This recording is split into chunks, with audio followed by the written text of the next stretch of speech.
Today, we're going to spend some time with The Imitation of Christ. You know, for centuries, this book has been the go-to devotional for Christians, second only to the Bible itself. Think about that. It was written way back in the 15th century by a monk named Thomas à Kempis during some really turbulent times. But honestly, its guidance for the spiritual life feels just as relevant today. And right out of the gate, the entire work kicks off with this incredible promise from the Gospel of John. This isn't just, a nice opening line. For Thomas à Kempis, this is it. This is the foundation for everything that follows. It's this powerful declaration that basically sets the stage for our whole journey. If you follow the light, you're not going to get lost in the dark. So what does it really mean to follow? Well, the book gives us this one super focused answer.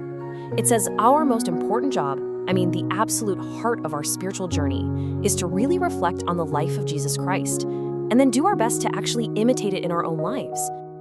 Now, this is where the book's definition of freedom gets really interesting, maybe even a little counterintuitive. See, it's not about just doing whatever we feel like. Instead, Thomas à Kempis tells us that real freedom, true liberty, comes from following this one specific path, imitating Christ.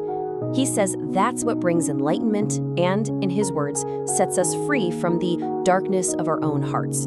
Okay, but before we can really start building, we've got to clear the ground, right? And the very first major roadblock the book points out is our attachment, a really deep-seated attachment to what it calls worldly vanities, basically all the illusions and the empty promises the world throws at us.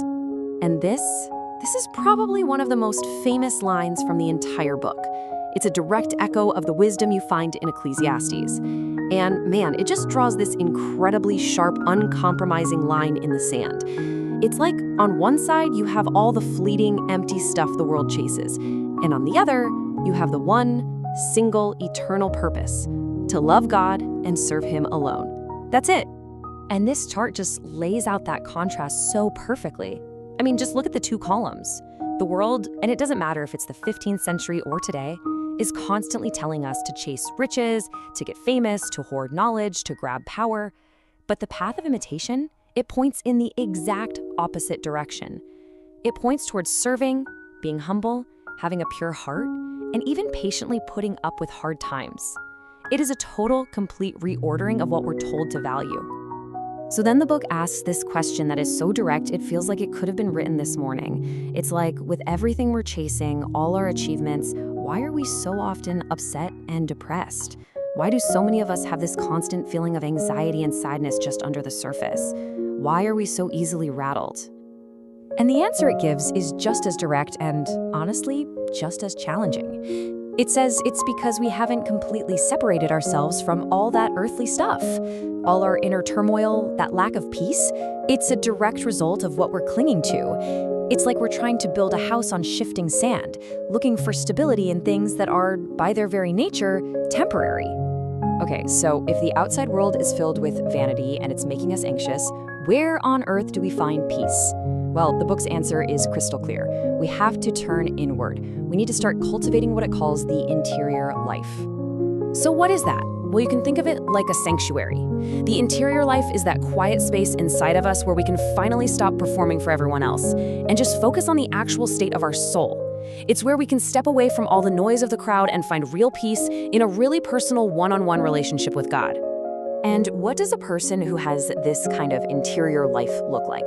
Well, the book lays out a few characteristics, and honestly, they're a total paradox in our world today. Like loving to be unknown when everyone is fighting to be famous, preferring silence in an age where there is constant noise, not trusting in yourself, but putting all your trust in God.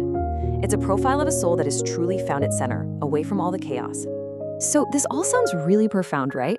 But the big question is, how do we actually do it? The great thing is the book doesn't just leave us with these big, abstract ideas. It actually lays out a practical path for how we can start living this imitation in our day-to-day lives. So here are 4 steps we can actually take. First up, get real with yourself. True humility isn't about beating yourself up. It's about seeing your weaknesses and failings clearly, without excuses. Second, you have to choose.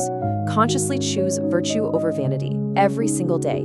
That means rejecting the need for praise or more stuff. Third, make space for silence. You literally have to turn away from useless chatter and distractions. And finally, number 4, learn to see your troubles differently. Instead of an obstacle, see them as a way to find God, to find him in the midst of adversity. And look, this whole path of self-denial is rooted so deeply in the Gospels. This verse from Matthew, it's not a gentle suggestion. It's laid out as the actual condition for being a follower. Taking up your cross really means being willing to accept the hard stuff that comes when you decide to turn your back on what the world values. And then you've got this passage from 1 John, which just reinforces the whole idea with incredible clarity. It literally spells out the core vanities, what we want, what we see and crave, and the pride we have in our lives. And it says, flat out, this stuff isn't from the Father, it's from the world. It's like they speak two totally different languages.